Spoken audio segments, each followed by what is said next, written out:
do you think you're doing? Oh, we're not gonna take it anymore. Are you listening to me? Got the right to choose it. There is no way we'll lose it. This is our life. This is our song. Oh, we're not gonna take it. Hey, we ain't gonna take it. Oh, we're not gonna take it anymore.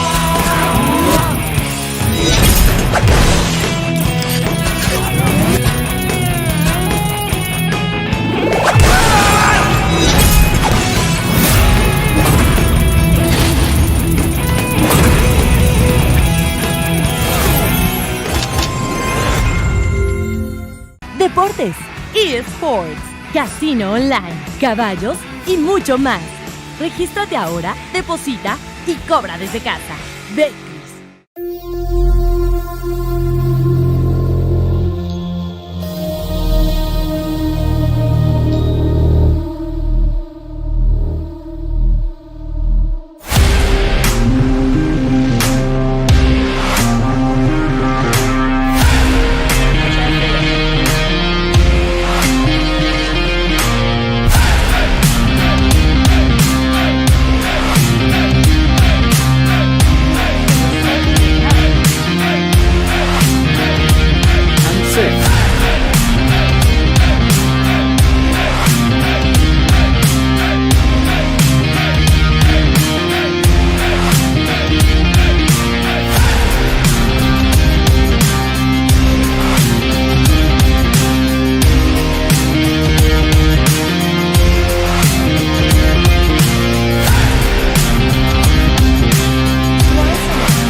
Olá a todos e obrigado por estarem aqui. Bem-vindos à quinta edição das palestras de Saxe. Desta vez, e com muito respeito, temos a honra de estar no Brasil para falar das últimas notícias sobre regulação e regulação de jogos de azar, apostas esportivas e cassinos e hotéis, loterias, sala de apostas, bingo e apostas online. O painel está composto de Altair Mendana, coordenador general de loterías, Bruno Omori, presidente de DTCEMA, Luis Felipe Maya, socio fundador de FIMC Abogados, JD Duarte, CEO de Betcris, Peter Nolte de Salsa Technology, Karen Sierra, directora de Relaciones Regulamentales y Desenvolvimiento de Negocios de GLI para América Latina y el Caribe. El moderador, Maninho José, presidente do Instituto Brasileiro de Juego Jurídico e director do BNL Magocom. A conferência durará aproximadamente 1 hora. Além disso, com as edições anteriores, Fernando Poldi, consultor de Global Wizards, y yo, vicepresidente de Saxe, fará parte da teleconferência.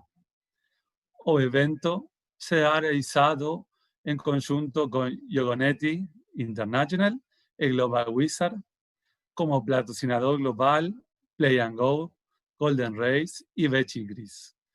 Tenemos el auspicio de Fournier de Cartas, Latam Win, Universal Veggie, End-to-End, o apoyo internacional de Apeja, Sonaja de Perú, Alaja, Aieja, Alea y todas las asociaciones de Latinoamérica. Y ahora, de comenzar, el paso a la palabra a Maguinho. Obrigado. La barra, Maguinho. Vamos. Boa tarde, desculpa. Boa tarde a todos. Aqueles que nos assistem, obrigado pela atenção. Não vou fazer nova apresentação, até para a gente não perder tempo. Eu acho que o tempo aqui a gente tem que utilizá-lo da melhor forma possível. Agradeço ao Alan, agradeço ao pessoal da Yogonet, na figura de Pablo e Diego, que são 2 grandes amigos, aos patrocinadores desse evento. Vou tentar fazer uma moderação em que garanta os espaços justos e que a gente possa esclarecer na melhor forma possível o mercado brasileiro. O que o Brasil tem a dizer? O Brasil tem a dizer muita coisa. O Brasil tem uma população de 210 milhões de habitantes. A América Latina tem uma população de 569 milhões de habitantes, ou seja, nós somos quase que a metade do tamanho do mercado da América Latina. Hoje, o Brasil tem 63% da sua população economicamente ativa, ou seja, nós estamos falando de 132 milhões de pessoas que têm um trabalho formal. Isso era antes da pandemia, não sei como será depois da pandemia. E o Brasil também tem uma legislação extremamente antiquada e inadequada para a área de jogos e apostas. Nossa lei mais jovem na área de jogo é de 1946, ou seja, nós estamos falando de quase 80 anos atrás, são 8 décadas sem ter o jogo legalizado. E a gente, nos últimos anos, nós fizemos um grande esforço, tanto o Instituto Brasileiro do Jogo Legal quanto outras pessoas, né, esse mérito não é só nosso, de recolocar esse assunto na pauta do Congresso. Esse mercado, esse cenário proibitivo não coibiu o jogo clandestino, que hoje movimenta cerca de 20 bilhões de reais por ano, em dólar seria algo em torno de 4 bilhões de dólares por ano, contra 14,5 bilhões de reais do jogo legal, que seria algo em torno de 3 bilhões de dólares por ano. O Brasil hoje tem uma oferta muito grande de jogo, uma oferta de jogo principalmente clandestina, ilegal, na zona cinzenta, e nós estimamos que o Brasil tem um potencial de movimento geral de aposta em torno de 60 bilhões por ano. Na área das apostas esportivas, a KPMG estimou que o Brasil pode ser um mercado de 7 bilhões de reais, algo em torno de 1,3 bilhões de dólares. Nós temos hoje no Congresso 2 projetos de lei, um projeto na Câmara dos Deputados, que está pronto para ser votado, está em plenário, mas como existe uma divergência do modelo, esse projeto não avança, não é apreciado. A gente recebe hoje um lobby muito forte dos cassinos, dos grandes grupos de cassino norte-americanos liderados pelo grupo Las Vegas Sands, para que o Brasil opte pelo modelo apenas dos cassinos em resorts e deixe as outras modalidades na clandestinidade. Esse não é o melhor modelo para o Brasil, nós defendemos como Instituto a legalização de todas as modalidades, porque você vai ter muito menos dificuldade de controlar e depurar esse setor. No final de 2018, nós tivemos um avanço muito grande com a aprovação das apostas esportivas e elas estão em fase de regulamentação. A legislação não é a mais adequada, ela tem necessidade de que sejam feitos ajustes e nós vamos discutir esse detalhe aqui com todas as pessoas, com os especialistas que estão participando deste painel. Na semana passada, o governo incluiu as apostas esportivas no programa de parcerias de investimentos, e esse fato foi um fato extremamente importante. Por quê? Porque agora, pelo menos, o BNDES, e provavelmente o processo vai ser transferido para o BNDES, que é o Banco Nacional de Desenvolvimento Social, e o BNDES vai poder contratar uma consultoria para que esta consultoria formate a regulamentação, estabeleça o preço, o valuation, e até mesmo proponha para o governo alterações nas legislações para que a operação fique mais atraente.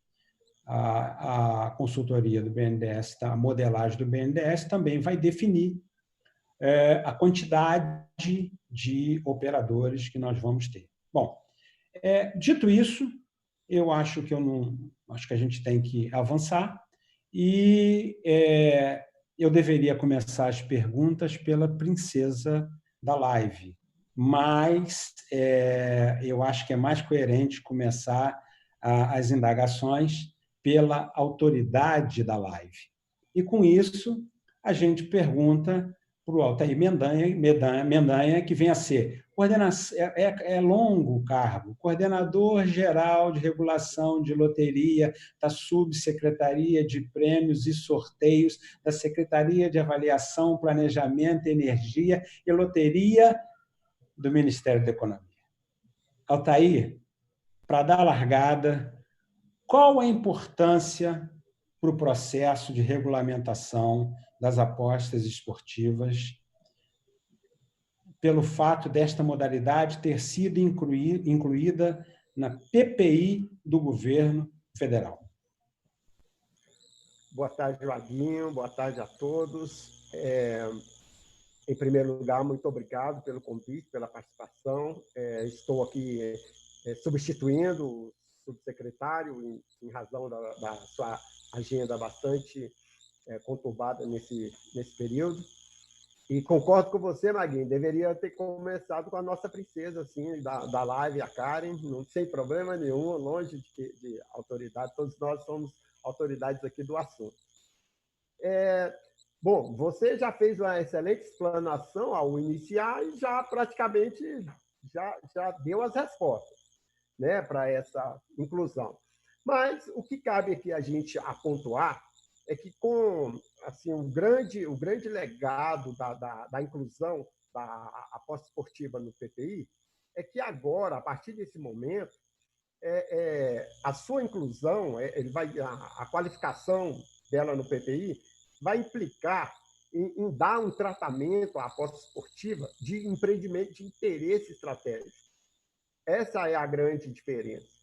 E isso implica também que o projeto passa a ter uma prioridade assim, nacional em relação a todos os agentes públicos das esferas administrativas, seja da União, do Estado, do Distrito Federal, e principalmente dos órgãos de controle. Então, o projeto agora é tratado com a outra visão, com a outra importância e com um patamar mesmo de empreendimento de interesse estratégico. Isso agora vai todo o projeto vai estar sobre o manto dos termos do artigo 5º da Lei 334 de 2016, que é da parceria, né? E também o que a gente pode pontuar é que, a partir desse retomar, aquele estudo mais amplo acerca do assunto, em relação aos países que já operam essa atividade com sucesso. Isso foi, de uma certa forma, interrompida, e nós agora teremos condições de retomar novamente isso. E, mais importante ainda, como já foi, a gente já tem aquela experiência da modelagem da loteria instantânea, que foi o nosso grande aprendizado, vamos seguir aqueles mesmos passos. Como você bem disse, o BNDES entrará agora no comando, vai conduzir todo o processo, e o órgão regulador vai ter condição de ficar, mas como um órgão de fiscalização, de ajustes ali do processo em si. E também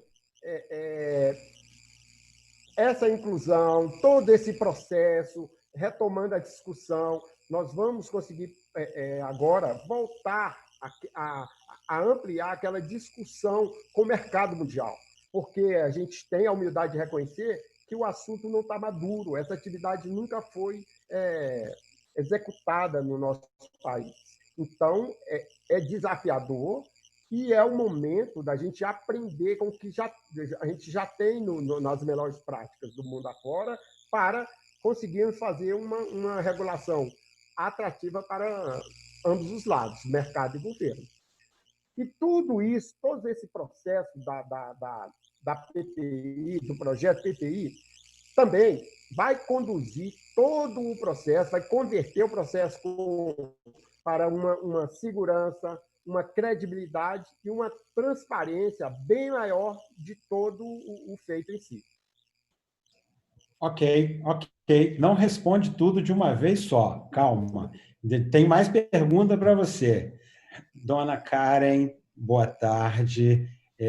Vou falar bem devagar para que você possa entender e responder naquele portunhol que eu te ensinei durante os eventos internacionais, tá bom? Trataré despacio. Tá bom. Do ponto de vista de certificação, Karen, qual é a principal recomendação que você faria hoje para o Brasil? Do ponto de vista de regulamentación, claro. Gracias, Maguinho. Voy a hablar despacio. 1000 disculpas primero por no hablar en portugués ni portuñol, lastimosamente. Solo hablo español. Voy a hablar despacio para poder explicarme. Desde el punto de vista de la regulación, ¿verdad? Sé que la pregunta va por la certificación, pero es importante señalar que el proceso de control de la regulación es un proceso que incluye diferentes partes, ¿verdad? En la regulación, no solamente la parte técnica, sino también la parte legal y financiera, que es sumamente importante, sobre todo para lo que tiene que ver con la prevención del lavado de dinero, ¿verdad? Y voy a hacer enfoque en esto porque en nuestros países, cuando hablamos de la regulación o la legalización del juego, los primeros argumentos en contra de esto están relacionados con el riesgo de la prevención del lavado de dinero, el juego responsable y una serie de riesgos en los que se enfocan los argumentos en contra de la legalización, y lo que se busca con la regulación y la legalización del juego es evitar esos riesgos, proteger a los jugadores, proteger a los vulnerables, garantizar el juego justo, garantizar la integridad de la industria y del juego, y por supuesto generar recursos para el gobierno que sean verificados y auditados. Y cuando hablamos de reducir el riesgo de la prevención de lo que es el lavado de dinero, nos vamos a referir primero que nada a lo que tiene que ver con el licenciamiento o la investigación de antecedentes de operadores y de proveedores, inclusive laboratorios, ¿verdad? Es algo que la regulación en Brasil está considerando, pero que es fundamental. Ejemplos de esto lo vemos de buenas prácticas o mejores prácticas en lo que es la investigación de antecedentes, lo vemos en Puerto Rico, lo vemos en Chile, por ejemplo, para no hablar de Estados Unidos, por supuesto, Nevada, New Jersey, pero es importante que esta parte sea el primer paso de entrada de cualquier compañía, de cualquier actor dentro de nuestra industria, y es fundamental. Siguiente paso, todo lo que son las normas de prevención de lavado que existen para las industrias bancarias o financieras. Es importante entender que nuestra industria tiene particularidades donde tendríamos que adaptar de alguna manera algunas de esas regulaciones, por lo que la regulación de juego, el regulador de juego, tendría que trabajar con la industria para hacer esas adaptaciones que se traducirían en los requerimientos técnicos, estándares técnicos para la certificación. Luego tenemos los requerimientos financieros, de dónde provienen los fondos de estas empresas, es importante determinarlo. Parte de la identificación de antecedentes, de la investigación de antecedentes, pero también tiene que ver con la capacidad económica de estas empresas para mantenerse en el tiempo y operar lo que está ofreciendo en la jurisdicción. Desde el punto de vista de estándares técnicos y certificación, ahora sí voy a ese punto, específicamente para prevención de lavado de dinero y control, los estándares técnicos que va a establecer el regulador tienen que tomar en cuenta lo principal, identificación del jugador, ¿verdad? Especialmente si la regulación establece que solamente puede realizarse apuestas de personas que estén debidamente identificadas. Y eso no son temas que se tienen que asumir, son temas que tienen que estar en la regulación. Uma pergunta. Quando você fala em identificação do jogador, você fala identificação do jogador online y presencial? Correcto. Bueno, en la parte de la certificación, en la online, por supuesto, todo el tema está dentro del desarrollo de la plataforma y los requerimientos que va a establecer el regulador para que se cumplan y se puedan verificar técnicamente que efectivamente nadie puede crear una cuenta sin que haya cumplido con los requerimientos establecidos en la regulación. No se trata solamente de nombre, no se trata solamente de dirección, se trata de una serie de datos personales que le den la seguridad al operador y al regulador de que la persona que se está registrando realmente es esa persona, ¿no? Eso incluye contraseñas, eso incluye verificación de la persona durante la sesión de juego. Desde el punto de vista del juego presencial, o sea, cuando hablamos de apuestas deportivas land-based, los procedimientos serían más bien de controles internos mínimos, ¿verdad? Para poder identificar la persona en la sala o en la agencia de apuestas, y en todo caso, si hay terminales físicas de apuestas deportivas y estas terminales tienen la capacidad de crear usuarios, o que el usuario o el jugador cree su usuario o su cuenta allí, pues tendría que cumplir con los requerimientos también. Todo depende de la tecnología que implemente el operador, ¿no? Además de esto, específicamente requerimientos para prevención de lavado de dinero, hay prohibiciones que ya están establecidas en muchas jurisdicciones internacionales que tienen que ver con evitar la colusión o la estructuración de transacciones. Por ejemplo, un jugador solo puede tener una cuenta. Así evitas que un jugador esté utilizando 2, 3, 4 cuentas para estructurar las cantidades. También hay prohibición de transferencia de cuentas de dinero entre jugadores. La cuenta del jugador es únicamente para jugar. No debe ser utilizada como si fuera una cuenta de banco, ¿no? Sí. Entonces, en ese sentido, estás evitando también esa posible colusión. Los reportes al jugador, voy a parar ahí porque si no me voy a tomar todo el tiempo. Los reportes al jugador, okay, al regulador, son sumamente importantes.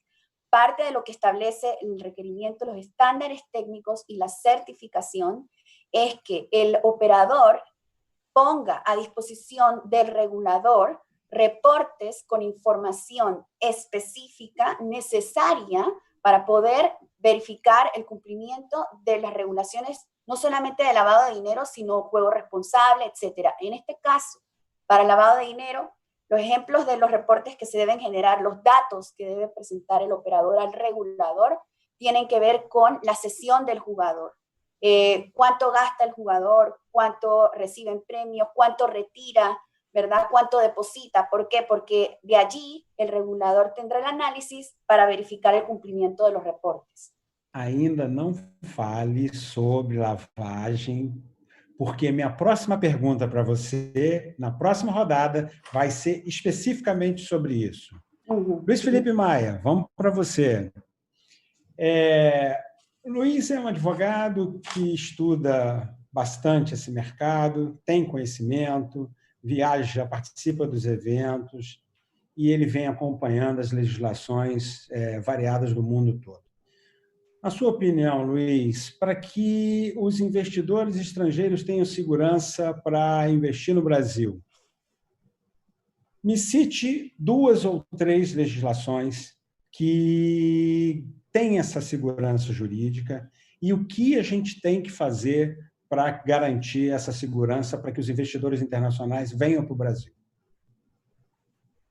Oi, Maguinho. Bom, primeiro agradecer a Sagsi pelo convite, a Beth Cris e a Salsa também pelo convite que veio através de vocês dois. Agradecer, Maguinho, pela pergunta. Eu acho que, assim, segurança jurídica é um fator que depende, primeiro, de um ambiente jurídico. Então, se falar de Brasil, a gente já está devendo um pouquinho em termos de segurança jurídica. Acho que a gente tem bastante coisa para fazer. Tá? Se a gente falar em termos de apostas esportivas, que é o tema que a gente está falando, eu acho que talvez o que a gente tem hoje de, claro, mais seguro é o que você tem mais história. Reino Unido, sem sombra de dúvida. Tá? É onde você tem mais história, mais tradição, onde você tem uma regulação sólida, você sabe exatamente quais são as regras, como é que funciona, e funciona bem. Tá? Tem dito as suas críticas, mas funciona. Um outro sistema que é relativamente novo e só merece elogios da Dinamarca. O órgão regulador da Dinamarca ele tem uma postura muito próxima do operador, de tentar solucionar problemas. Então, por exemplo, na questão da localização do servidor, que muitos órgãos reguladores batem o pé, não, eu quero o servidor no meu país. Ele fala, olha, o servidor pode estar aqui, pode estar num outro país que eu tenha um tratado com aquele país, mas você quer colocar no outro país? Desde que você me dê o acesso remoto, tudo bem, não tem problema. Porque o importante para mim é eu ter acesso ao servidor. Se ele está lá, está aqui, eu quero ter o acesso. Então, ele é muito pragmático. Tá? Na questão tributária também, sobre o GGR, sempre sobre o GGR, 20%. Agora eles estão falando em aumentar o imposto. Isso aí está gerando um pouco de tensão com os operadores, mas sempre é uma questão muito discutida. Tá? E aí você vai falar agora de uns outros operadores. Espanha teve muitas indas e vindas até chegar no modelo um pouco mais maduro. Itália foi um fracasso no começo para depois amadurecer. França é um fracasso. Onde a gente pode olhar hoje, que está começando muito bem, Nova Jersey e Colorado. Tá? Então, eu diria hoje, para a gente olhar Nova Jersey e Colorado. São regimes jurídicos novos que estão começando muito bem. Tá? Eu acho que, assim, o segredo para você ter um regime jurídico estável, que vai atrair investidor, é falar com o investidor, é olhar para o mercado e ver o que faz sentido para o investidor. Claro, olhando também para a sociedade, o que vai proteger a sociedade, o que faz sentido para o governo, mas não esquecer que, do outro lado, tem um investidor que vai fazer uma decisão que tem que ter retorno, que tem que fazer sentido.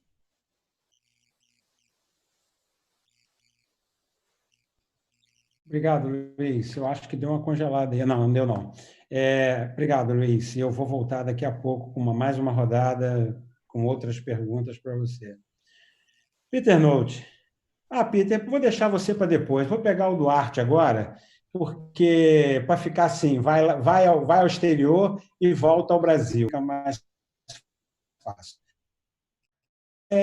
O setor de jogos na América Latina é o setor que tem o maior potencial de crescimento hoje no mundo. É indiscutível esse potencial. Qual é a quantidade? Essa pergunta ela é um pouco difícil para você responder como operador. Qual a quantidade de licenças que você acha que o Brasil deveria conceder com a regulamentação das apostas online? Obrigado, Manguinho. Prazer estar compartilhando com vocês. Manguinho, eu acho que o Brasil é um país muito grande. Não tem uma razão para limitar o número de licenças. O Brasil deve licenciar todas as empresas que atendem aos requisitos e deixar o cliente decidir com qual empresa quer jogar. Isso seria para o benefício do cliente e dos diferentes atores envolvidos no mercado, como o governo, a mídia, as ligas esportivas e outros. Eu acho que tem espaço para muitos operadores e que o ponto central tem que ser o cliente. Mas se o Brasil não otorga licença a vários operadores, vai ficar como uma situação difícil, muito difícil, que vai impulsar o jogo ilegal, vai continuar impulsando o jogo ilegal. Penso que ficaria em um erro. Ok. Peter, vamos lá. Como brasileiro, conhecedor desse mercado internacional e uma empresa agregadora, você tem muita coisa, você tem muita operação no jogo online, você tem na pós-esportiva, mas tem no jogo online também. Como você vê um modelo, o melhor modelo de legalização dos jogos no Brasil?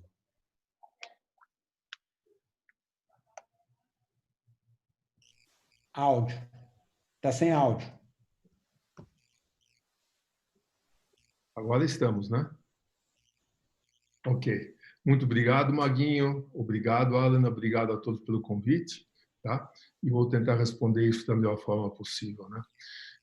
Eu acho que eu sempre vou falar do ponto de um prestador de serviço de tecnologia, né? É o que nós fazemos, né? Nós prestamos tecnologia, soluções tecnológicas para a indústria do jogo. Então, desse ponto de vista, obviamente, eu começo a olhar um pouco sobre toda essa parte da lei, o que existe, e tem alguns que, obviamente, sobressaem e que me preocupam.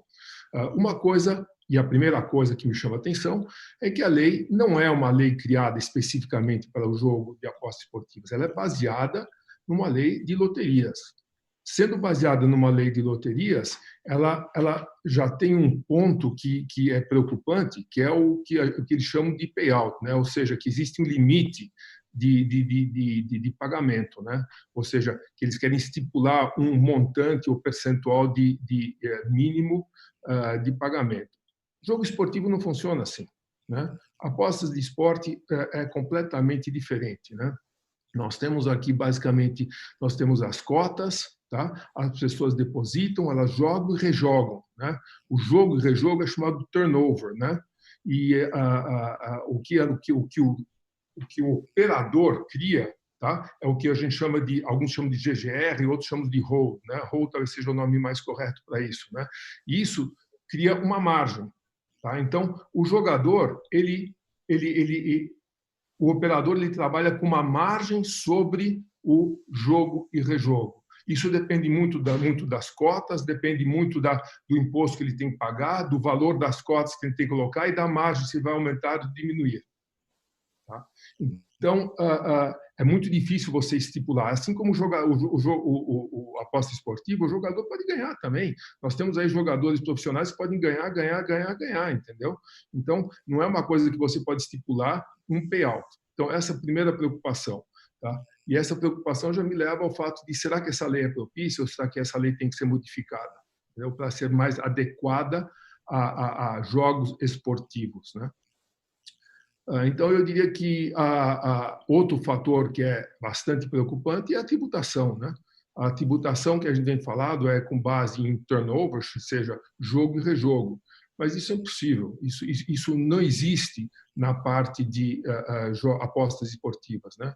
O turnover, geralmente, você calcula muito fácil. Se você tem uma margem de 10%, o turnover é 10 vezes mais do que a sua margem, certo? Então, você não pode criar uma tributação em cima do jogo e rejogo. Você tem que criar tributação em cima de algo que a gente chama turnover, ou seja, o que sobra.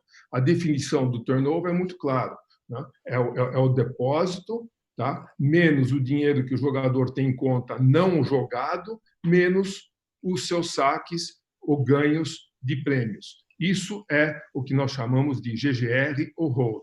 E, claramente, essa tributação tem que ser feita nisso, porque isso é que sobra no fim do dia. Tá? Então, a tributação tem que ser feita no que sobra no fim do dia, não num valor de dinheiros apostados e reapostados, que são valores que não existem, né? E acho que o terceiro ponto que me preocupa é a tributação do jogador, né? Então, como se trata a tributação do jogador? Começa por aí, que é um assunto bastante complicado, né? Tributar jogador. Você tributa ele por sessão de jogo, por saque que ele faz por premiação, por tempo que ele faz, por semana, por mês. Ou seja, já não é nada fácil você criar um processo de tributação para o jogador.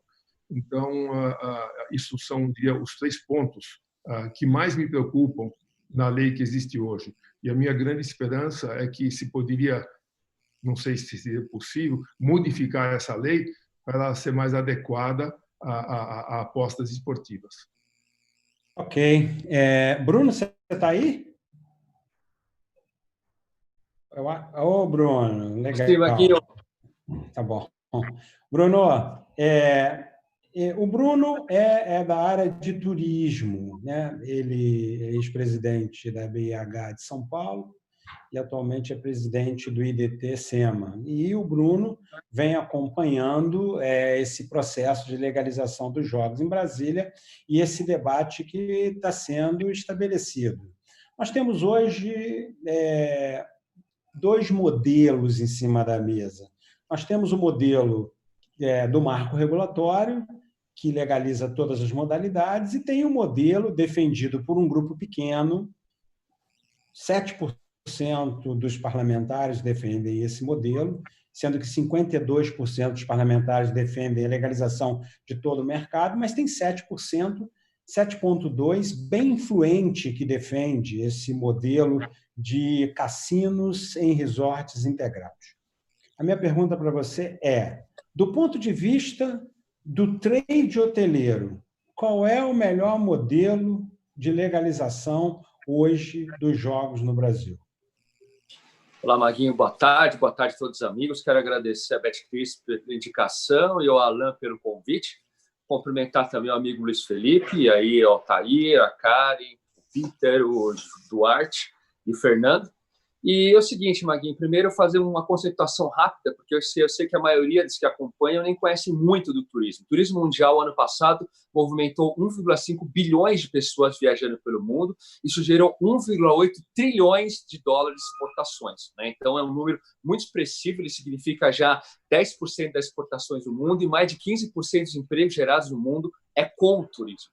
No Brasil, ainda nós estamos crescendo, né? O Ministério ele é muito recente e nós temos também, hoje, o ano passado, no mercado interno, 238 bilhões de reais gerados com turismo interno, e no mercado externo, o Brasil faturou pouco mais de 6,6 bilhões de dólares, né? É um número muito pequeno, se você comparar com o México, que recebeu ano passado mais de 39 milhões de turistas estrangeiros, faturaram 45 bilhões de dólares. E por que isso acontece? Justamente porque vários desses cenários, de acordo com a Organização Mundial de Turismo também, o Brasil é o primeiro em recursos naturais em potencial para o turismo no mundo. Então, nós somos só o 42º de receptivo internacional.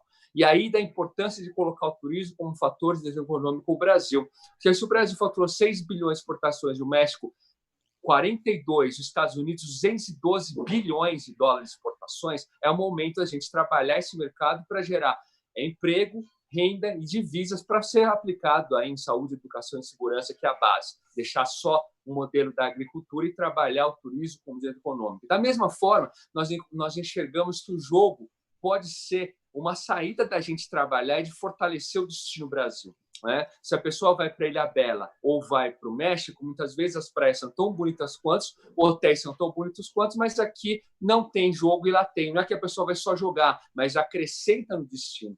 Porque o Brasil, de todos os países da Organização Mundial de Turismo, só o Brasil e os países islâmicos que não tem jogo aprovado, e eu falo aí de cassinos, bingos, apostas esportivas, em termos de funcionamento para impulsionar o turismo. Então, respondendo a sua pergunta, Maguinho, nós acreditamos que o melhor modelo é o modelo que dá amplitude. E aí já tivemos o Peter falando e outros. Quanto mais nós trabalharmos o mercado, ou seja, quanto mais nós estivermos abertos, mais oportunidades. Nós fazemos uma estimativa aqui com investimento estrangeiro mais investimento brasileiro possa chegar a 70 bilhões de dólares de investimento. 70 bilhões de dólares de investimento, primeiro nós vamos entrar no mercado imobiliário, para depois ir para construção, engenharia, arquitetura, decoração, aí nós vamos para montar os equipamentos, vamos para o mercado acadêmico para formar as pessoas que vão trabalhar, para aí sim chegar numa operação. Então, nós acreditamos que para fortalecer o turismo e mudar esse paralama de colocar o Brasil, nós precisamos aprovar tanto o cassino integrado resort, como o cassino hotel, como o cassino urbano ou bingos, como os jogos online, né, os cassinos online, e regulamentar as apostas esportivas. Inclusive, nas apostas esportivas, nós temos conversado já de criação, pode ser esse que já está aprovado, de um excelente produto que vai ser o telefone dos anos 80 para gerar uma rentabilidade nessa recuperação pós-pandemia. E todos esses números eu dei em 2019. Em 2020, nós temos hoje 85% da oferta hoteleira fechada no Brasil, não por causa de proibição, e sim falta de demanda. 100% das viagens foram praticamente canceladas, 100% dos eventos foram cancelados ou transferidos para o próximo ano. Ou seja, nós vamos precisar de fatores para recuperar a economia do Brasil como um todo. E aí é pensar fora da caixinha. E o jogo pode ser uma política macroeconômica de trazer divisas, de incorporar investimentos nacionais e internacionais, gerando bilhões de dólares de investimento, bilhões de reais em impostos, bilhões de reais em divisas, como você muito bem colocou, o potencial que a gente tem de geração de jogo, e sem falar em emprego, sem falar em renda. Então, nós acreditamos no turismo e nos jogos como fator de desenvolvimento econômico e de retomada da economia pós-Covid. Ok, Bruno. Voltaremos daqui a pouco. Olha só, as perguntas estão chegando aqui, mas antes das perguntas, a última fala do Peter Note me obriga a fazer uma pergunta para o Altair. Altair, você acredita que, em função dessa ida, né, dessa transferência das apostas esportivas, para que elas tenham uma formatação da regulamentação no BNDES, é possível que que o BNDES propõe ao governo uma modificação na legislação para aperfeiçoar essa legislação? Maguinho, eu acredito que nem seja o BNDES, porque o projeto em si, agora, ele vai permitir que o BNDES, como você já havia até pontuado lá na sua introdução, que o BNDES faça uma contratação de uma empresa especializada para fazer um estudo técnico, econômico, e esse estudo é que vai modelar essa linha para a melhor formatação do projeto em si e também, ao mesmo tempo, verificar a questão do valuation, como você já havia pontuado. Agora, esse estudo técnico, sim, há sim essa possibilidade de que ele aponte, sim, para modificações, né? E por quê? Aproveitando que, como a Karen também pontuou, como o Luiz Felipe Maia, nós temos que partir de um princípio que o modelo ele necessita, ao mesmo tempo, de ser atrativo para os players, interessante para o governo, que tenha um formato seguro concernente à prevenção da lavagem de dinheiro, financiamento de terrorismo, aos normativos de jogo responsável e ainda mitigar o jogo ilegal. Então, partindo dessa premissa, eu acredito que há sim essa possibilidade.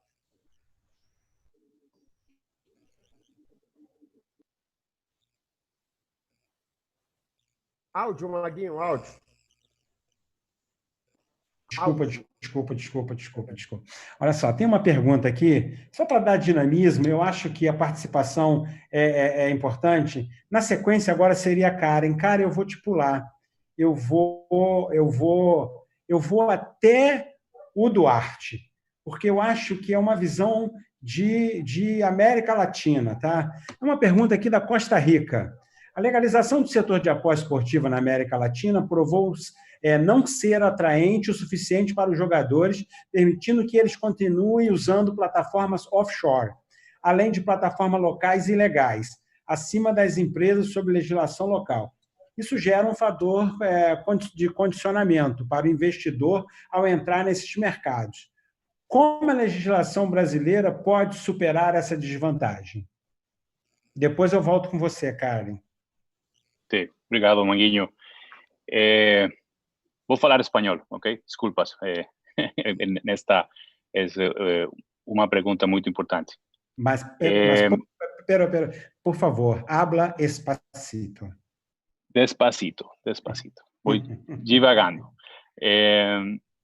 Mira, para que Brasil pueda realmente resolver el tema del juego ilegal, creo que tiene que permitir que el mercado sea un mercado competitivo y permitir que los operadores puedan entrar a competir en iguales o mejores condiciones que los operadores ilegales o los offshore, por no decir ilegal, sino offshore, ¿no?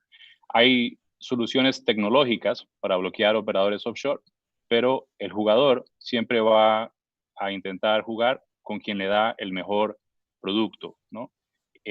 Si la tasa en Brasil termina siendo muy alta o si hay una suma de tasas que al final termina siendo convirtiendo a Brasil en un país muy caro para operar con licencia, los operadores que tengan licencia van a tener que ofrecer cuotas de apuesta inferiores en perjuicio, en daño del mercado, de los clientes.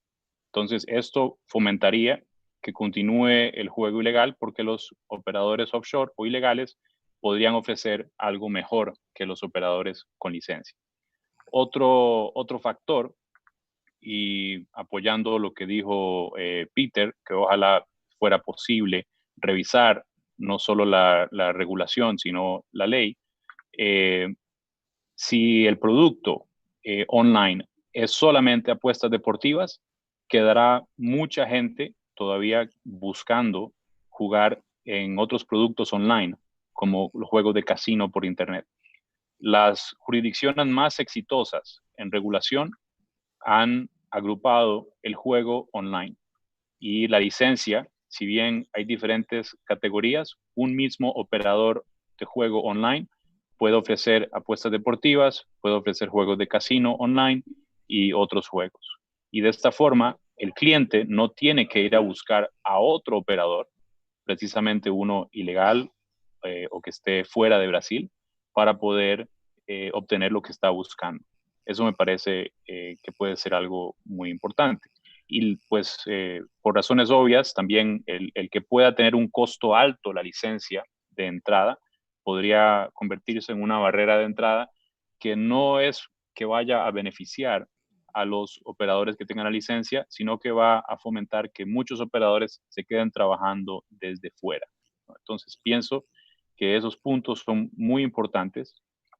Junto con tal vez un último punto sería facilitar el acceso a servicios financieros locales, que es algo que también experimentamos en otros países, donde se nos dificulta a veces tener acceso a la banca local, porque la banca local no tiene tal vez una directriz de gobierno de aperturar los servicios a las empresas de tema de juego, ¿no? Entonces, esto también nos dificulta a los operadores formales, ¿no? El poder operar localmente de forma transparente y demás, y en algunas ocasiones le da una ventaja todavía al operador ilegal. Sería más o menos eso. Obrigado. Eu concordo com você que seria interessante que a gente tivesse, junto com as apostas esportivas, também o jogo online.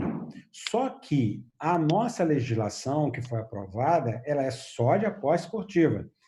Para que a gente pudesse ter jogo online, a gente precisa avançar na lei no Congresso para agregar a essa plataforma o jogo online. E aí vai minha pergunta para a querida Karen, a princesa da nossa live. Nós sempre aqui no Brasil que avançamos com o debate da legalização dos jogos, um dos principais argumentos que são utilizados são 3 argumentos contrários à legalização do jogo. Lavagem de dinheiro, ausência de controle e patologia. Os opositores à legalização do jogo, eles sempre usam esse argumento. E que são 3 argumentos que já estão bem pacificados e resolvidos no mundo inteiro. Só que a ignorância, a falta de informação da maioria da população, esse discurso acaba colando, acaba emplacando. É muito difícil brigar contra essas pessoas, e principalmente com alguns parlamentares que insistem nesse discurso. E eu queria que você me dissesse, bem basicamente, o ambiente de jogo é um ambiente propício à lavagem de dinheiro? E segundo, é realmente complicado em controlar esse mercado? Bueno, la pregunta de si es un ambiente propenso o que tiene mayor riesgo para el lavado de dinero, realmente, ¿no? Ok. Sí. Lo que voy a decir es lo siguiente. Realmente lo que genera un mayor riesgo para que se dé el lavado de dinero y la criminalidad dentro de cualquier industria son industrias que no están reguladas o que no están legalizadas. Entonces, partimos desde el principio de que la legalización lo que trae es las oportunidades de controlar, de supervisar una parte de la economía, ¿verdad? Que genera recursos para el gobierno y que a través de la regulación permite reducir el riesgo de que el lavado de dinero ocurra, como en cualquier industria, ¿verdad? Que pueda existir en un país. Ahora nos vamos a la industria del juego, y no lo digo yo, lo decimos muchos en todos los paneles que participamos a nivel internacional. La industria del juego es una de las industrias más reguladas a nivel mundial, ¿no? Inclusive nos atrevemos a decir que hasta más reguladas que la industria bancaria, ¿ok?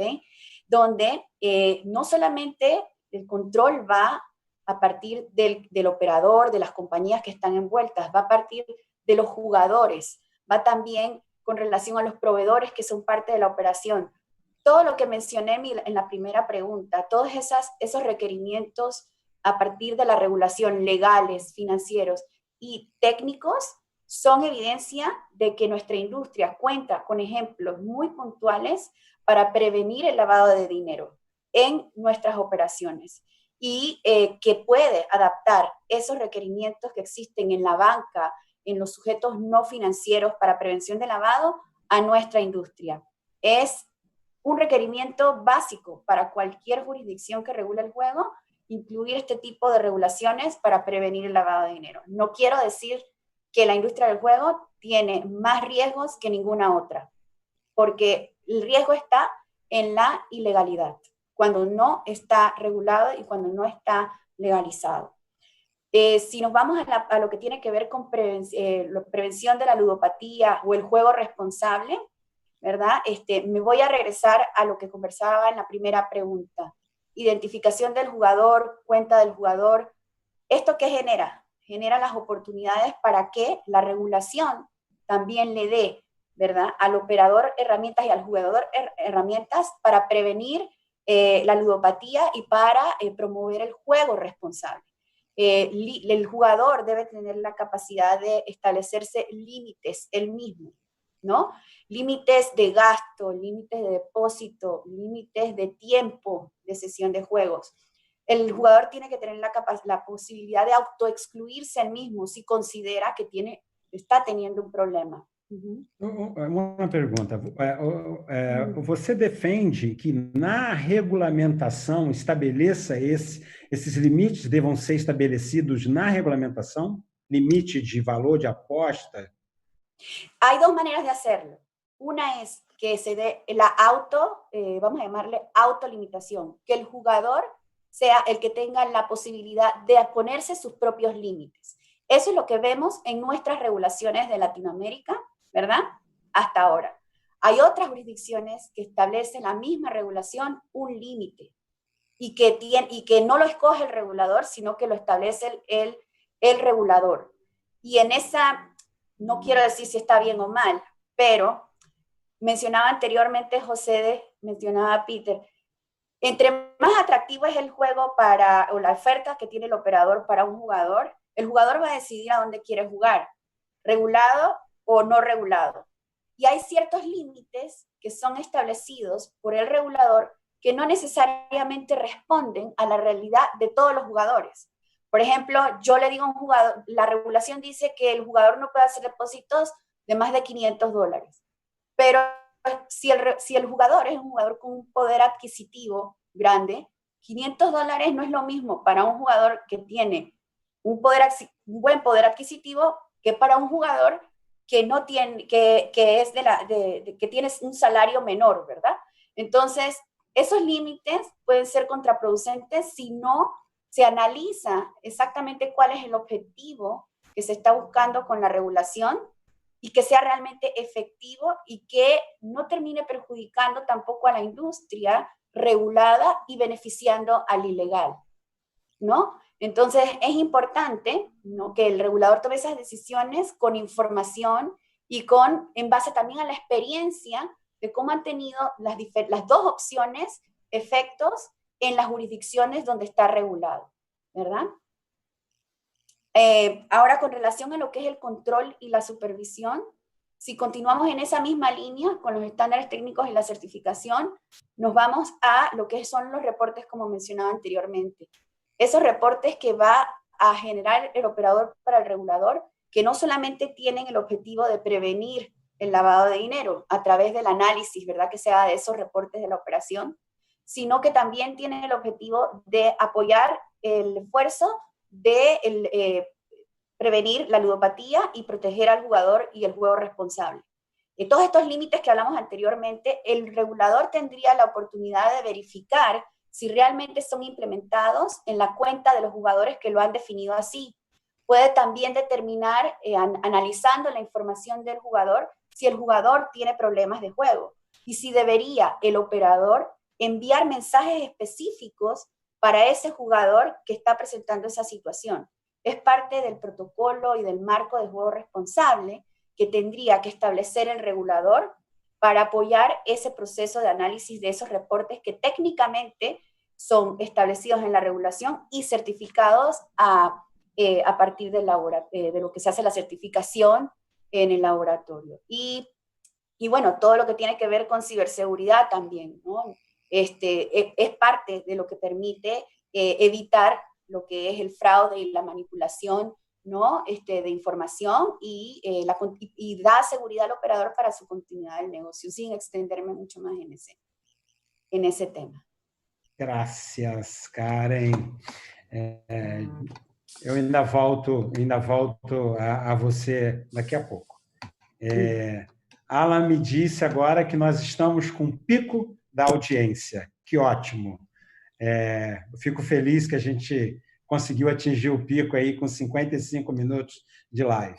Luiz, dois temas que eu sei que você domina com muita competência. Primeiro, a questão tributária do Brasil. O Brasil é um país que tem uma carga tributária muito alta e que isso pode gerar alguns problemas e reduzir, inclusive, a atratividade de todos os jogos no Brasil, porque a incidência tributária, mesmo um jogo legalizado, ela vai ser sobre todas as modalidades e sobre todas as verticais. E aproveitando, né, na mesma pergunta, eu gostaria que você falasse um pouquinho de tributação e também de alguns ajustes, sob o seu ponto de vista, que são necessários, pelo menos 3, para a gente poder ter uma legislação bem atraente. Por favor. Legal, obrigado. Bom, vamos lá. Ânimo, no Brasil a gente tem... ânimo. Falou de tributação, ficar animado com tributo no Brasil é difícil, pô. que acontece? No Brasil, a gente tem vários tributos que incidem não sobre a margem, não sobre o lucro do operador, mas sobre o faturamento. Então, incide na cabeça.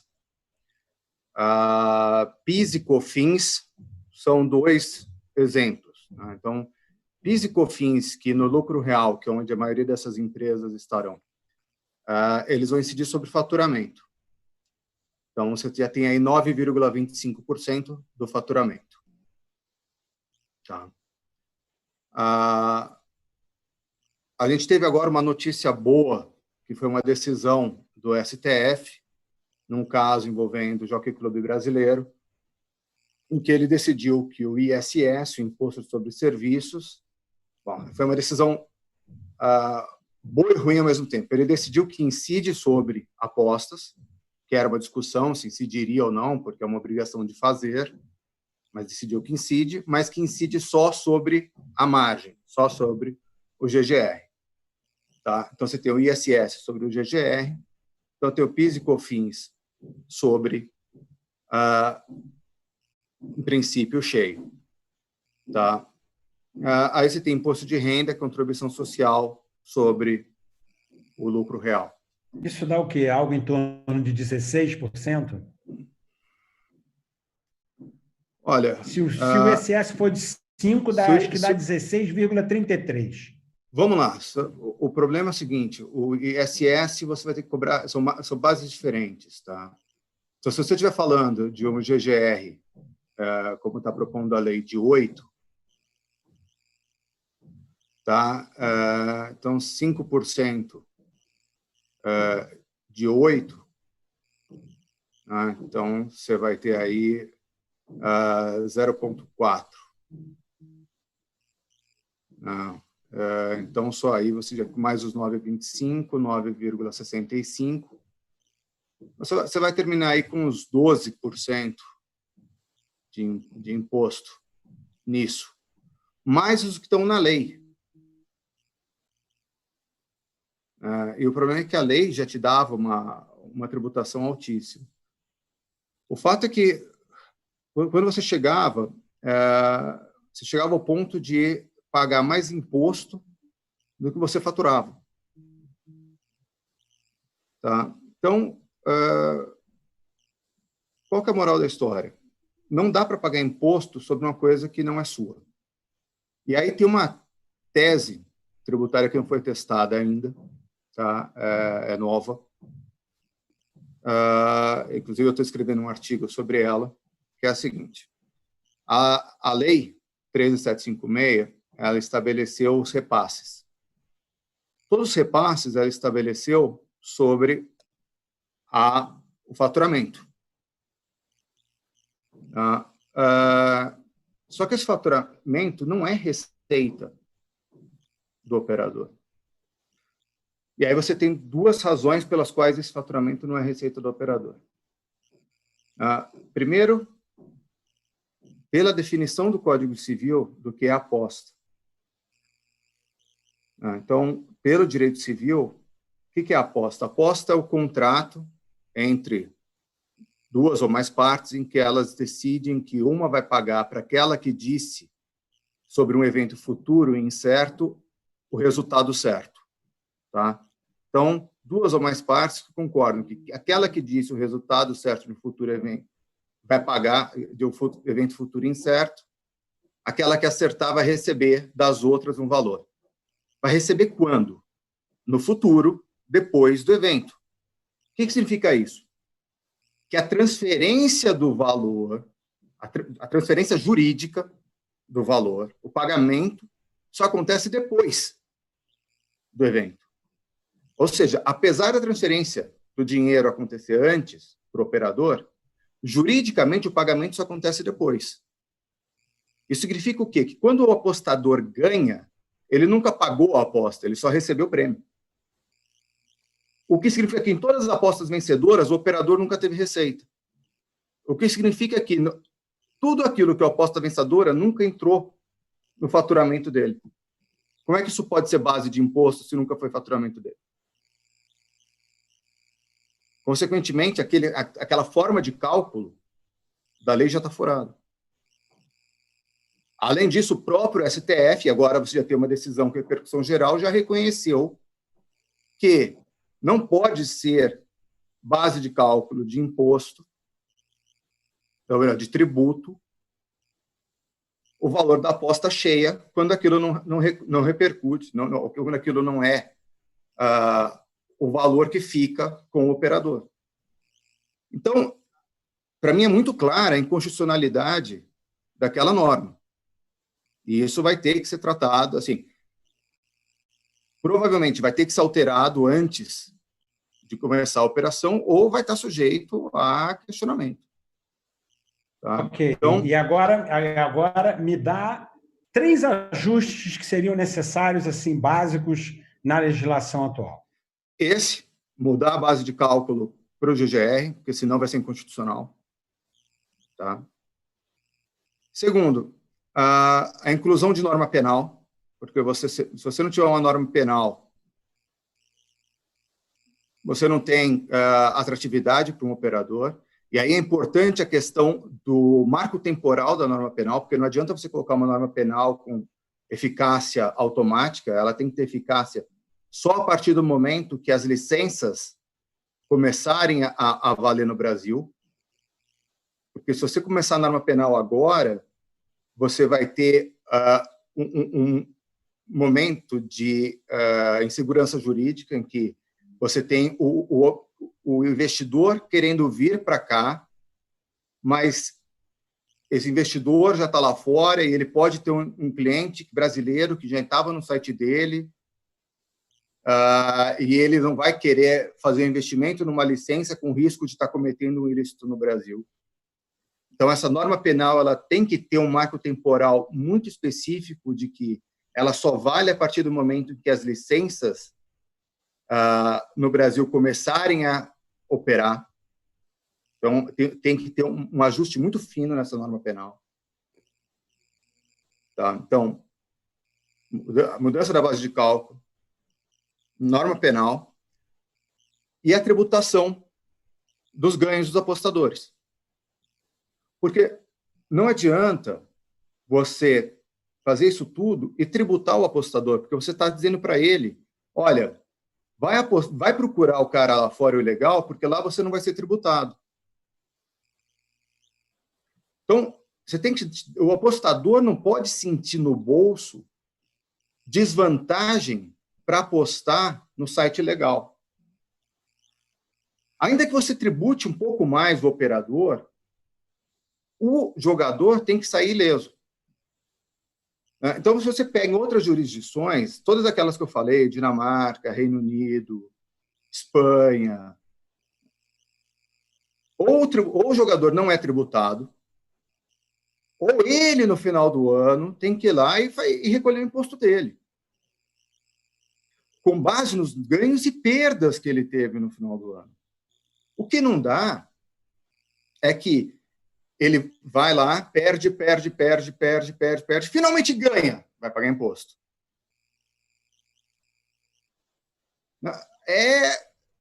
Não dá. Nem no mercado. A gente tem o próprio mercado de ações, a gente já tem a solução. Uma solução intermediária seria, a gente já tem, vamos utilizar a regra de mercado de ações para aposta esportiva. No mercado de ações eu posso pegar as perdas que eu tenho e compensar com os ganhos.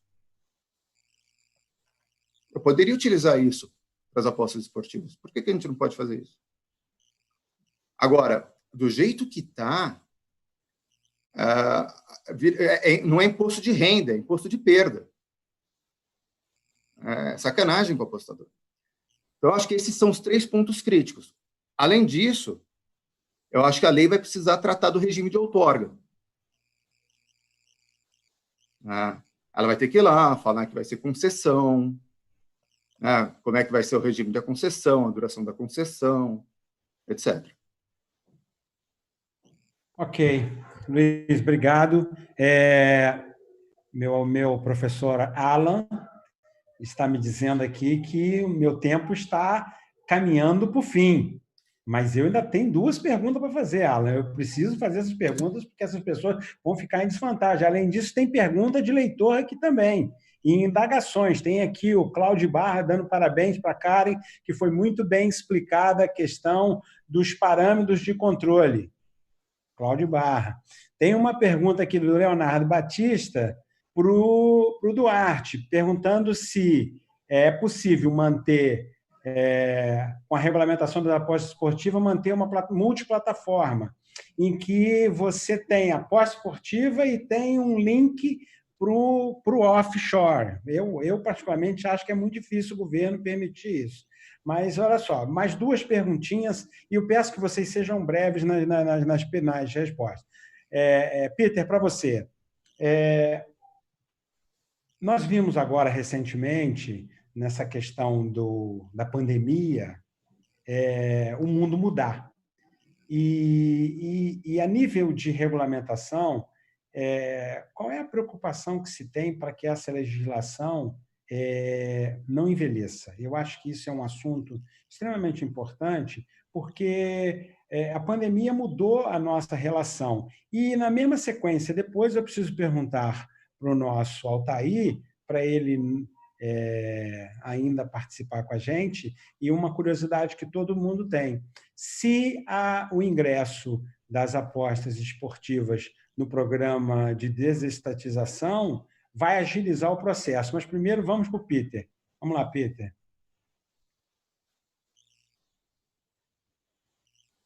Peter, ativa o som. Peter, ativa o som. Muito interessante sua pergunta. Eu, como amante de tecnologia, posso falar horas sobre isso, né? Então, a gente percebe claramente que durante esses últimos 2, 3 meses, né, nós evoluímos o que devia ser evoluído nos próximos 10 anos. Então, aquela evolução de 10 anos em termos de informática, em termos de tudo que tem a ver com tecnologia, nós conseguimos evoluir em 2, 3 meses. Nós adiantamos. Então, o mundo mudou. E nós temos que estar prontos e preparados para grandes mudanças tecnológicas, ou por causa de uma pandemia, ou por causa de qualquer outro tipo de eventos. O que aconteceu nesses últimos 2, 3 meses alterou a forma que nós lidamos com tecnologia. Todas as indústrias estão mudando sua forma de lidar com tecnologia, inclusive a nossa, né? Nós temos que alterar algumas coisas. Então, agora existe cada vez mais uma convergência para jogos, jogos online, juntamente com jogos que a gente chama de land-based, mas juntamente com social media e juntamente com esportes, né? E outros tipos de esportivos, jogos que possam trazer um público mais jovem para poder entrar dentro desses jogos. Então, como tratar disso tudo? Então, tem vários exemplos. Então, por exemplo, com apostas esportivas, mais do que nunca, nós estamos trabalhando agora com esportes. O que é esportes? É uma coisa para nós, de uma geração mais antiga, até difícil de entender. Como é que alguém pode ficar assistindo, né, via um streaming, alguém jogando esportes, né, e ainda fazer uma aposta em cima disso. Mas a nova geração é isso que eles querem. E a gente vê apostas esportivas crescendo muito em termos de esportes. Tá? E nossa plataforma já oferece hoje toda essa parte de esportes, com streaming, com cotas, etc. Né? Além disso, existe uma convergência também para outros tipos de jogos, né? Dentro do cassino, os jogos são, eu diria que meio chatos, né? Você aperta um botãozinho ali, clica, aposta, tal, vira o rodilho. Então, meio sem graça, né? Especialmente para essa nova geração. Então, como transformar esses jogos em jogos mais modernos, né? Em jogos que você pode compartilhar com social media, enfim, tem muita modificação sendo feita na tecnologia. Eu acho que é importante realizar que os órgãos reguladores e os operadores, tá, juntamente, obviamente, com os fornecedores de tecnologia, têm que ser parceiros nessa história. Tá? Os três têm interesses em comum e nós temos que criar uma regulamentação que tenha uma certa flexibilidade e uma visão para o futuro, para poder não engessar qualquer solução nova que saia em termos de tecnologia. Vai sair muita coisa nova. Muitas coisas não sabemos o que é, como vai funcionar. Então, a gente tem que ter a liberdade de poder ter uma comunicação com o órgão regulador para poder fazer essas alterações, né? No final da história, eu sempre digo, vai ser uma parceria entre órgão regulador, operador, tá? junta para oferecer a melhor experiência de usuário para o jogador. Eu acho que o José Duarte e o Luiz Felipe falaram muito bem, tá? Nós temos que ter uma indústria competitiva, ou seja, o resultado é experiência do usuário. A experiência do usuário envolve muitas coisas, formas de pagamento, a parte tributária, as cotas têm que ser competitivas, como o José Duarte disse. Então, tudo isso tem que ser em conjunto, tem que ter diálogo, tem que ter possibilidade de conversar junto para alterar as tecnologias e oferecer o melhor serviço possível para o jogador e, desta forma, oferecer a melhor, o que a gente chama de experiência de usuário. Esse é o objetivo de todos. Ok. Só voltando, Luiz, você falou que a lei vai ter que tratar da questão da outorga, mas me parece que já está definido, já que vai ser outorga, tá? Eu acho concessão, que não tem você mais... disse. Concessão, desculpa. Eu acho que não tem mais essa definição. Antes de você, Altair, só um minuto. Bruno, você ainda está aí? Bruno? Você, Maguinho. Bruno, olha só. Você só respondeu uma pergunta, eu tenho que te fazer a segunda, porque se eu não fizer a segunda, você vai dizer depois que eu te preteri. Dentro desse cenário de legalização dos jogos que a gente está pensando, você não acredita que o cassino urbano seria o mais adequado modelo para poder incentivar o trade turístico? Olha, Maguinho, eu acredito que assim, como nós começamos, ele deixando amplo, trabalhando o mercado como um todo, né, para ter oportunidades, falando de oferta e demanda, falando de investidores e taxa de retorno. Nós acreditamos que todos os jogos eles podem ajudar, né? O cassino urbano, assim como o hotel cassino, ele dá a oportunidade de ter em vários lugares, em vários empreendimentos, por exemplo. Evidentemente, um cassino integrado resort, isso por taxa de retorno e tudo, os investidores vão querer São Paulo, vão querer Rio de Janeiro, no máximo Brasília. Quando a gente falar do turismo como um todo, hoje para gerar economia para toda a cidade, são mais de 5.700 cidades no Brasil, só no estado de São Paulo, 645 municípios, aí nós temos que ter essas outras duas modalidades, somada com as apostas esportivas e os jogos online, né? Como foi muito bem colocado por todos aí. E aí nós estamos dando uma oportunidade de chegar em investimento para todas as cidades, fazer uma divulgação e uma promoção, fortalecendo cada um dos destinos turísticos, né? Então, se a gente pegar uma cidade como Ilha Comprida, Ilha Bela, ou mesmo uma capital pequena do Nordeste, ela só vai receber jogo se ela tiver ou o cassino hotel ou o cassino urbano, né? Para ter uma estrutura dentro de cada cidade. E aí promover e fortalecer o destino, gerando mais emprego, renda, cultura, e envolvendo toda a população para poder participar desse momento.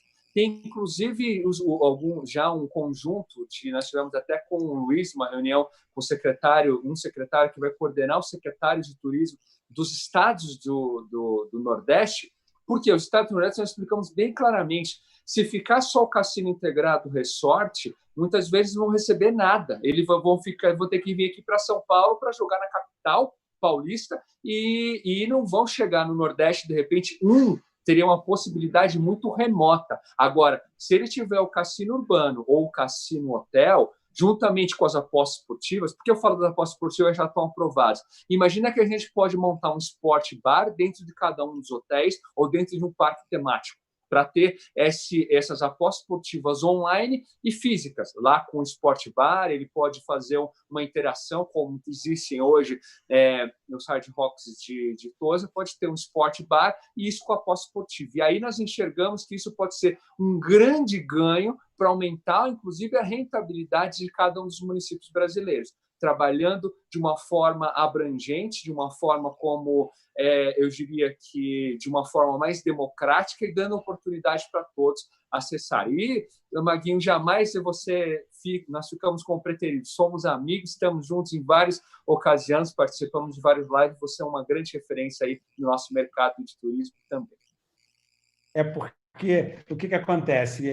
Nós temos uma autoridade aqui, que é o Altair, E a gente tem que explorar ao máximo a opinião dele, porque muitas pessoas estão interessadíssimas no assunto de aposta esportiva, que é o assunto do momento. É claro que a gente não vai abandonar a legalização de forma alguma. Altair, antes de você responder, eu preciso fazer uma pergunta para o Alan. Alan, por favor, me informe, quantos minutos mais nós temos? Ou já acabou?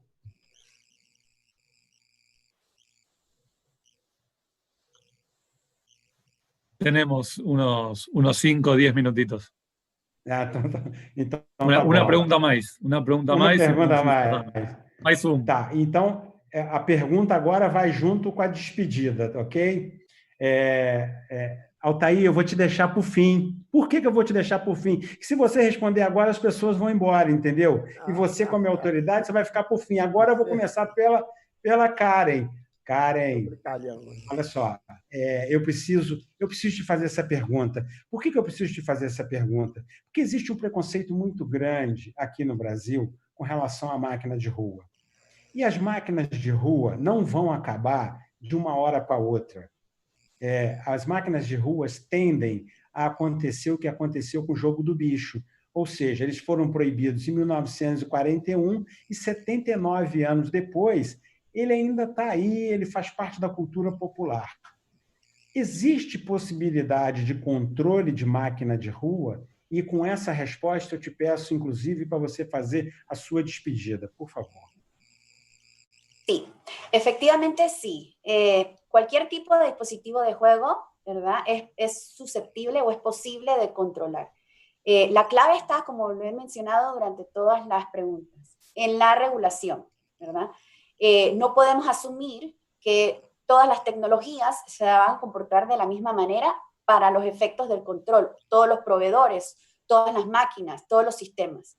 Tiene que estar claramente identificado en la regulación el tipo de control para cada tipo de juego. Hemos estado hablando hasta ahora de apuestas deportivas, ¿verdad? Cuando hablamos de máquinas de juego, máquinas tragamonedas, máquinas de bingo, cualquier tipo de máquina que va a estar en operación, ¿verdad?, en una jurisdicción, tenemos que considerar cuáles van a ser las condiciones, primero, que va a establecer la jurisdicción para la operación. En los países, en las jurisdicciones donde las máquinas tragamonedas, las máquinas de ruta, las máquinas de calle, las salas de máquinas están reguladas, este tipo de operación tiene requerimientos especiales. Por ejemplo, vamos a empezar con Estados Unidos, Nevada, ¿verdad? En Nevada están los grandes casinos, resorts integrados, pero también están las máquinas de ruta.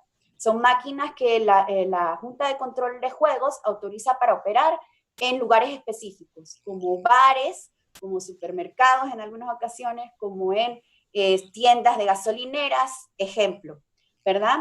En Panamá, por ejemplo, están las salas de máquinas tragamonedas, están las máquinas tipo C, que se operan en bares. En España tenemos las tipo B, que operan en bares. Hay diferentes clasificaciones. Y lo que hace el regulador es diferenciar esas máquinas de las que se operan en las otras líneas de negocio que permite como operación. Por ejemplo, hay un premio máximo que pueden pagar estas máquinas. Hay una apuesta máxima que se puede hacer en estas máquinas. Hay una cantidad máxima de máquinas que puede operar un operador. Pueden estar ubicadas en ciertos lugares específicamente autorizados por el regulador. Desde el punto de vista de certificación y de control, por supuesto, se certifica la aleatoriedad, que sea realmente aleatoria. Se certifica que paguen el porcentaje de retorno al jugador que establezca la jurisdicción, entre 80 y 95% dependiendo de la jurisdicción. Se certifica que pague de acuerdo a las tablas de pago o lo que está ofreciéndole al jugador. Y además de esto, en algunas jurisdicciones, por ejemplo en Puerto Rico, ahorita que acaban de emitir su regulación de las máquinas de calle, de máquinas de ruta, se exige la interconexión de las máquinas. Siempre nos preguntan por eso en Brasil, el tema de la interconexión. Siempre y cuando, obviamente, la tecnología de la máquina, ¿no?, apoye la conexión a un sistema, independientemente de qué lenguaje o protocolo hable, el control a partir de un sistema de control central es posible. Y esto tiene que estar establecido en la regulación, en los requerimientos técnicos, y tiene que ser parte también, por supuesto, del proceso de certificación, porque estas máquinas van a estar reportando la información o datos específicos que necesita el regulador para controlar ingresos, para controlar prevención de lavado de dinero, para controlar diferentes verticales dentro del objetivo de su regulación.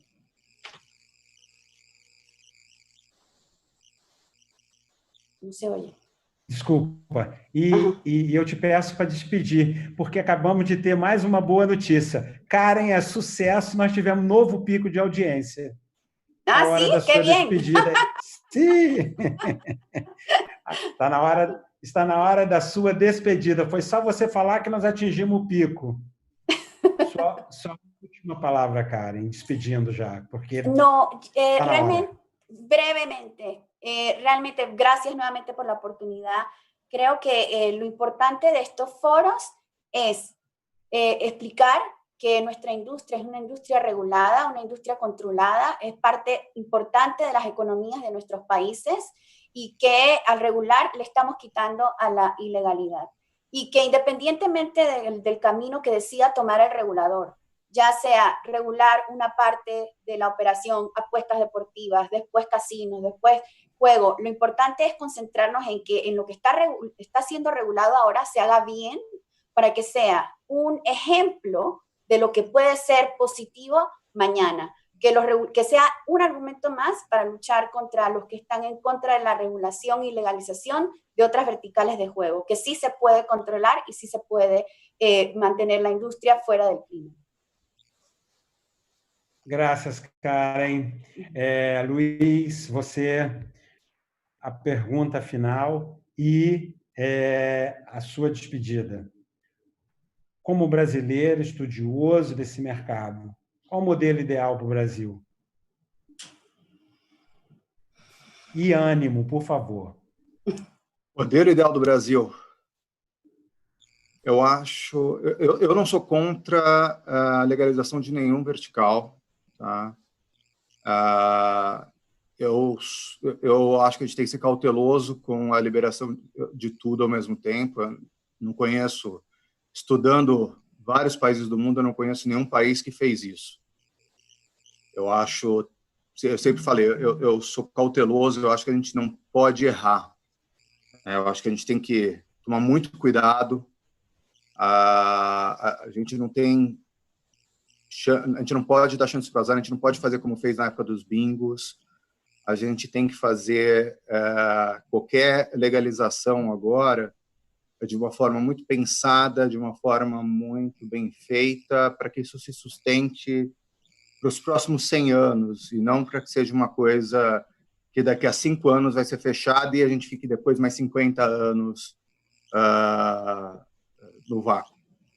Tá? Eu acho que o modelo ideal seria uma agência reguladora com um mandato para fazer uma abertura gradual do mercado, com um planejamento estratégico para desenvolvimento de cada vertical, com estudo de quais têm que ser desenvolvidos antes, com estudo de desenvolvimento regional, com uma regulamentação adequada, tá? Mas a gente sabe que isso é difícil. A gente tem um país que tem características culturais e políticas muito peculiares, tá? Mas eu acho que o modelo ideal seria esse, seria manter proibição, porque jogo não se libera, jogo se regulamenta, e um mandato para uma agência reguladora independente e especializada poder fazer essa abertura de uma maneira responsável. E seu tchau? E agradecer a todo mundo, Alan, Karen, JD, Altair, Peter, Bruno, Maguinho, Fernando. Obrigado a todo mundo. É muito bom ver vocês aqui nessa época de quarentena. Tá? Um abração, que todo mundo se mantenha saudável. Forte abraço. Valeu, obrigado, Luiz. Bela Bela sugestão. Eu já ouvi isso também. Revoga-se o artigo 50 e vai se construindo, né, o mercado de acordo com a necessidade. Mas a gente tem aquele probleminha que a oferta de jogo nossa é muito grande. Duarte, suas considerações finais, mas eu fiquei curioso de saber a sua opinião na pergunta do Leonardo, que ele diz o seguinte: e os operadores que trabalham com várias verticais deveriam fechar essas verticais para continuar com a operação de esportes ou manter um site off para as outras verticais? Duas operações. Com essa indagação e esses questionamentos do Leonardo Batista, eu peço as suas considerações finais.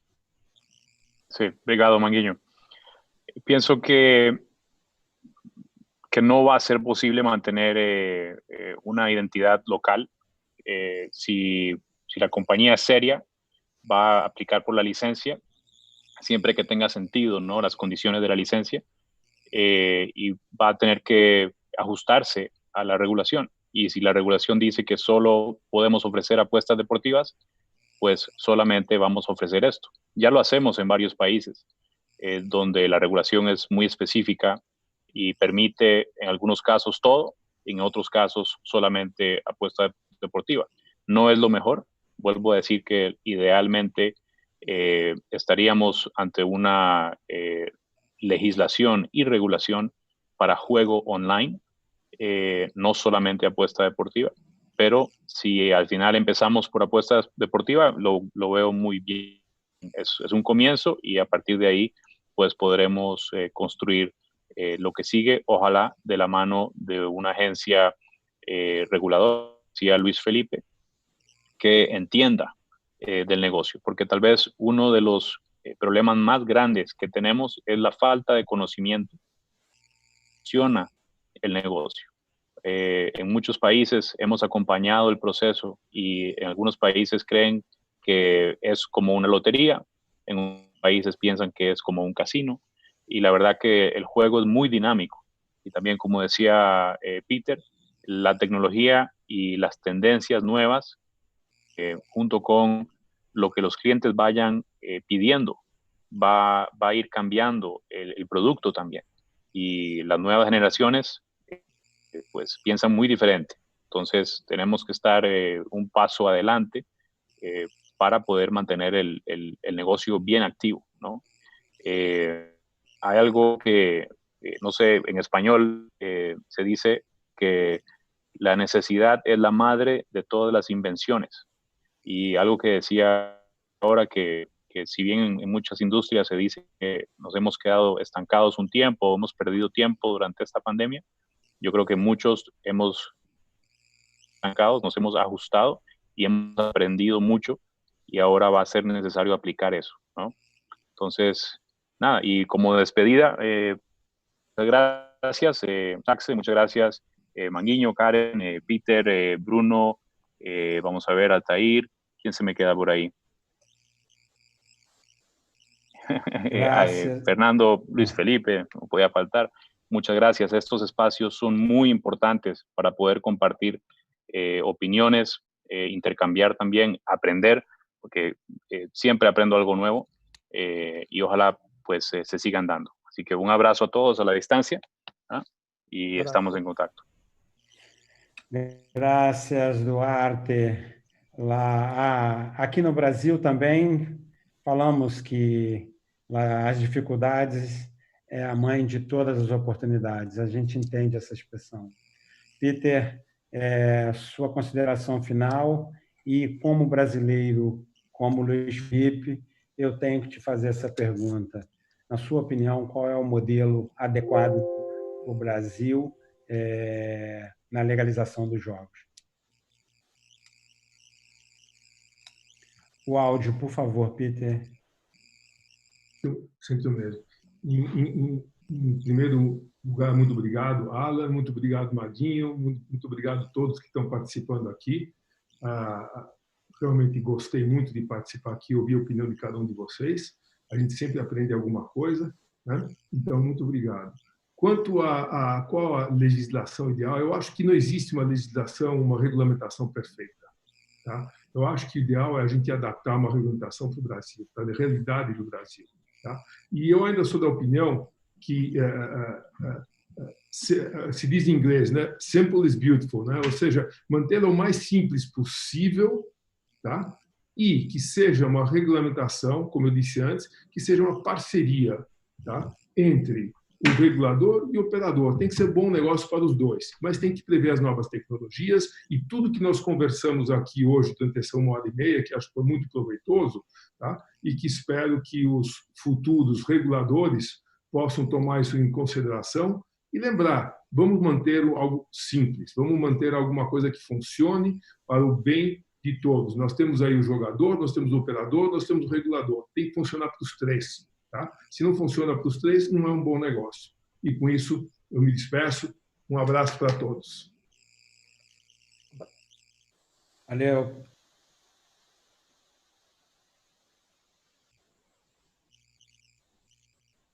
Oi, Maguinho. Obrigado, Peter. Desculpe aí. Bruno, suas considerações finais, elencando o que seria melhor para o trade turístico, e eu estou deixando de propósito o Altair para o final, porque senão nossa audiência cai. Vamos lá, Bruno. Olá, bom, primeiro eu acho que é um momento, principalmente com a pandemia, da gente pensar fora da caixinha. O que significa pensar fora da caixinha? Para retomar a economia, a macroeconomia brasileira, a gente vai ter que olhar para outros segmentos. Não vamos depender só da agricultura e só da exportação de commodities. A gente precisa trabalhar segmentos como os jogos, os cassinos, o turismo, a tecnologia. E colocar os cassinos, os jogos, as apostas esportivas como política macroeconômica que o Brasil vai precisar para a entrada de investimentos estrangeiros no momento já de agora, para os investimentos brasileiros que estão parados, para ajudar a gerar emprego e renda para a população. Então, esse é um fator que a gente pode acreditar. O que nós precisamos aí? Como os outros setores que já estão, por exemplo, o setor agrícola, o setor turismo, todos eles nós temos uma agência regulatória e nós temos o quê? Conselhos. E esses conselhos precisam de especialista da área de jogos, especialista da área de todos que envolvem. Os jogos, apostas e apostas esportivas e os cassinos, eles vão movimentar uma macroeconomia, desde a parte de cultura, passando pela parte de construção, passando pela parte acadêmica e a parte de turismo. Então, é uma oportunidade do Brasil de aproveitar esse momento de pandemia, colocar para aprovar a legislação em relação a jogos cassino, regulamentar, criar uma agência reguladora, criar um grande conselho com a participação de várias entidades representativas e especialistas do setor para debater o tema juntamente com a Câmara dos Deputados, o Senado e o governo federal. Essa é a visão. Quero mais uma vez agradecer a participação aqui no SAGS. Parabéns, Maguinho, uma condução excepcional. Cumprimentar e agradecer ao Alan pela organização. E aí deixar um abraço para o Altair, para a Karen, para o Luiz Felipe, para o Peter, para o José Duarte, para o Fernando e todos que assistiram a gente nessa tarde. Vamos colocar os jogos, os cassinos e as apostas esportivas como política macroeconômica para a retomada do nosso crescimento do Brasil. Um grande abraço a todos.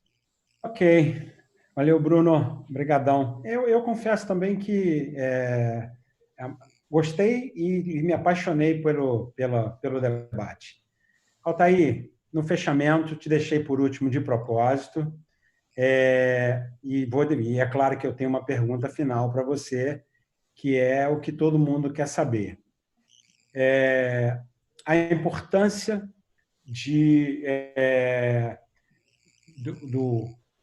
das apostas esportivas terem sido incluídas no PPI do governo, né, no processo de desestatização. Você acredita que nós vamos ter agilidade agora com esse processo? Você entende que o processo da Lotex vai poder criar um atalho, vai poder encurtar? Qual é a próxima etapa que nós vamos ter? E aproveito que você faça também suas considerações ao final da sua fala. Ok, boa tarde. Obrigado, Maguinho. Obrigado aí pela sua sempre gentileza. o processo da Alotex foi um grande aprendizado. Eu acho que o que nós tínhamos que apanhar, nós apanhamos lá, naquele processo. Então, a gente já está bastante casca grossa, como se diz aí no linguajar popular, em relação a isso. Mas a pós-cota fixa é um desafio muito mais amplo, né? Sabemos todos que a gama dessa atividade é muito maior. E eu acredito, de certa maneira, sim, essa inclusão no PPI vai trazer, sim, uma agilidade. Por quê? Porque tem o estabelecimento de cronogramas prévios, né, com datas de início e fim para cada etapa. Então, isso já é um ganho bastante. Por outro lado, também, a gente não pode deixar de lembrar que todo o processo de desestatização, ele requer e ele obriga a cumprimento de vastas formalidades. Então, paciência e assim, o caminho está traçado, isso é importante, traz a transparência e a segurança para o projeto, e que vai trazer agilidade, sim. Como última palavra, eu gostaria de falar que gostei bastante, agradeço a participação, e o que me deixou demais, de certa forma, até entusiasmado com o assunto, foi por perceber que a preocupação de todos, converge para algo comum, que é fazer com que o projeto seja viável, seja interessante, que gere emprego, que gere rendas e que seja oportunidade para todos atuarem no nosso país. Muito obrigado a todos. Obrigado, Peter. Obrigado, José Duarte, Alain, Bruno, que eu não conhecia. Foi um prazer conhecer. E um abração. Prazer em revê-los, Karen, Luiz Felipe e Maguinho. Abraço, boa tarde. Eu agradeço. Agora, minhas considerações finais, né, Ala? Eu tenho direito. Eu quero agradecer a todos, Fernando, Luiz, Altair, Duarte, Bruno, Peter, você, Ala, e a Karen, sempre por último, porque ela é a nossa princesa.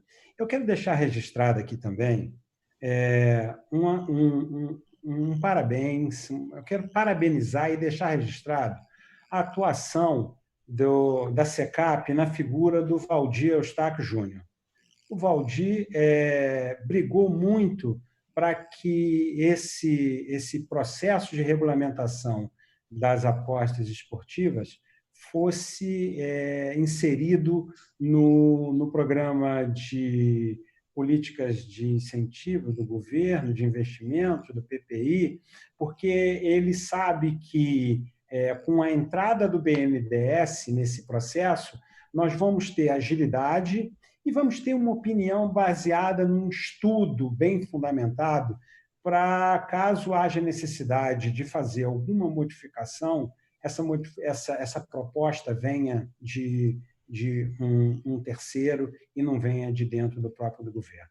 Agradeço a todos, agradeço a paciência de vocês de estarem conosco aqui até agora. Eu olhei ainda há pouco aqui no YouTube e vi que a audiência ainda estava alta, portanto, uma live de 1h40, realmente a turma tem que ter muita paciência para aturar a gente.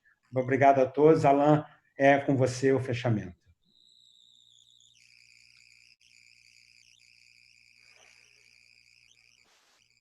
Alan, liga o áudio. Ok. Muito obrigado a todos los patrocinantes por haber hecho esto posible. Muito obrigado a todos los palestrantes. Muchas gracias, Luis. Muchas gracias, Peter. Muchas gracias, Altair, JD, Bruno, a Princesa Karen, muito obrigado. A moderación especial de Sergio Maguinho, muito obrigado. Fernando Polti en la técnica. Muito obrigado a todos por estar aquí y esperamos que próximamente podamos vernos y seguir apostando por el juego legal, el juego legal. Y obrigado para você, obrigado para Benz y gracias por estar ahí presente en otros Saxe Talks Brasil. Muchísimas gracias a todos y que estén todos muy bien y éxitos. Y la verdad que muchísimas gracias, salió espectacular este programa, casi 2 horas. Gracias nuevamente y hasta la próxima. Gracias.